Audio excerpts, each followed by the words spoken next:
Welcome to The Explainer. Today, we're jumping into a concept that is right at the heart of so many of our struggles, both personally and as a society. We're talking about tension. And you know exactly what I mean. We all feel it, right? It's that knot in your stomach before you have to have a tough conversation. It's the strain you feel when you're pushing yourself to learn a brand new skill. We even hear it in music. You know, that dissonant chord that just pulls at you, almost begging to resolve into something beautiful. What if, instead of being something we need to run from or fix immediately, what if some tensions are actually an invitation, a call to go deeper and find a kind of wisdom we can't get any other way? Okay, let's really dive into this. So here's our roadmap for today. We're going to start with just the basic nature of tension. Then we'll see how that leads us to the idea of paradox as a source of wisdom. From there, we'll zero in on two ancient competing ideas, loving the stranger and loving the good, and see what happens when those two collide. And then we'll get to the most important part. How do we actually live in that tension instead of just trying to escape it? Okay, first things first, we need to do a little reframing here.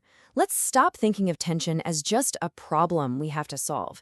It's actually a fundamental, even necessary, part of a life that's creative and growing. I mean, think about it. That tension in a hard conversation, it can forge a way stronger relationship. The tension of struggling with something new, that's literally the feeling of your brain growing. It's almost always uncomfortable, sure, but that discomfort, well, that's kind of the price of admission for getting to the good stuff. And this idea of creative tension, it opens the door to something even bigger, and that's the concept of paradox. A paradox is when you have two ideas that look like they're total opposites, but somehow they're both true at the very same time. You see this all over the place in spiritual traditions, especially in the Christian faith. It's just full of these paradoxes. The idea that God is completely sovereign and that our choices have real, genuine meaning.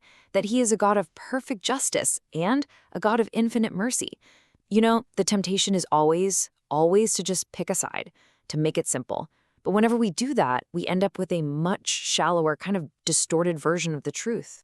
And this is so important. True wisdom isn't about having all the answers neatly filed away. It's not about information. It's about having the skill and, frankly, the humility to live well inside the questions, to navigate the tension moment by moment. I love this image. A tightrope walker can't just find one perfect static position and then freeze there. They'd fall in a second. Balance is this constant, living process of tiny shifts and adjustments. Well, navigating life's big tensions is exactly like that. It's not a position you find, it's a dynamic dance you learn. All right, let's make this super practical. We're going to look at a core case study from the Bible in the book of Titus. It talks about these two key virtues for leaders that are held in this beautiful tension. The first one is called Philoxenos. And this is such a powerful idea. This isn't just, being polite. It's a command to actively love the stranger, to welcome the immigrant, the refugee, to show this radical, open-hearted acceptance to people on the fringes of society. Just like Jesus did when he would sit down and eat with people that everyone else had written off. But then, and this is where it gets really interesting, in the very same list of character traits, right next to this call for radical openness, we get the other side of the paradox, a virtue called Philagathos. So this is the other side of the coin. This is the virtue that calls us to pursue and defend what is objectively true. It's about holding firm to our ethics, protecting what is right and just, and absolutely refusing to compromise on what is good. And there it is. That's the collision. That's the paradox we've been building up to. A holy tension. How in the world do you do both of these at the same time? How can you be a person of radical, unconditional welcome and also be a person who holds tightly to a standard of what is absolutely good and true? Because you might be tempted to say, well, just pick one. One has to be more important. But choosing one over the other isn't the answer. In fact, when you lean too far in either direction, you don't just create a little imbalance. You create real, actual harm in the world. What's so wild about this is how perfectly it describes our world today, right? On one side, you have too much Philoxenos, love of the stranger, but with no truth to anchor it. That just becomes a anything goes relativism. Love becomes so tolerant that it actually enables harmful behavior, and there's zero accountability. But then you look the other side, too much Philagathos, love of the good, but with no love. And what happens? Truth becomes a weapon, a club. It's used to judge and condemn people.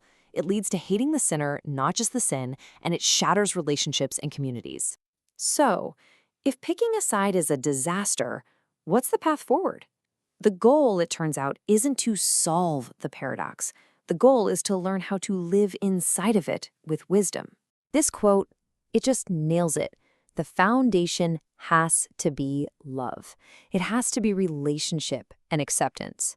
Truth, even if it's 100% correct, will just crush the person it's meant to help if you don't deliver it across a bridge of relationship that's strong enough to hold it.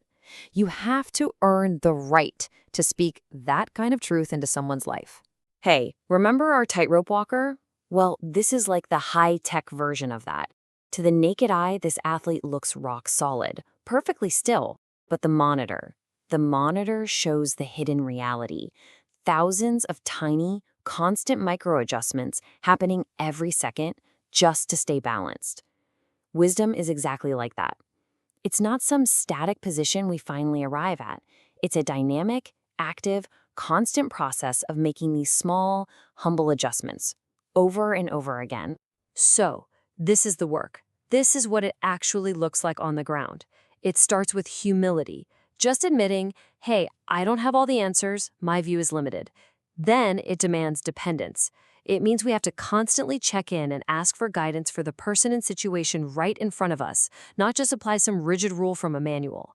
And it's all built on relationship. It's about prioritizing loving the person right where they are before you even think about trying to correct them.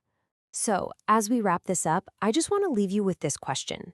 Think about your own life, in your family, your friendships, your community, maybe even just inside your own head. Where do you feel that pull between radical love and holding on to what's true? Maybe, just maybe, that tension isn't a problem you need to fix. Maybe it's the very place where you're being invited to grow into a deeper wisdom.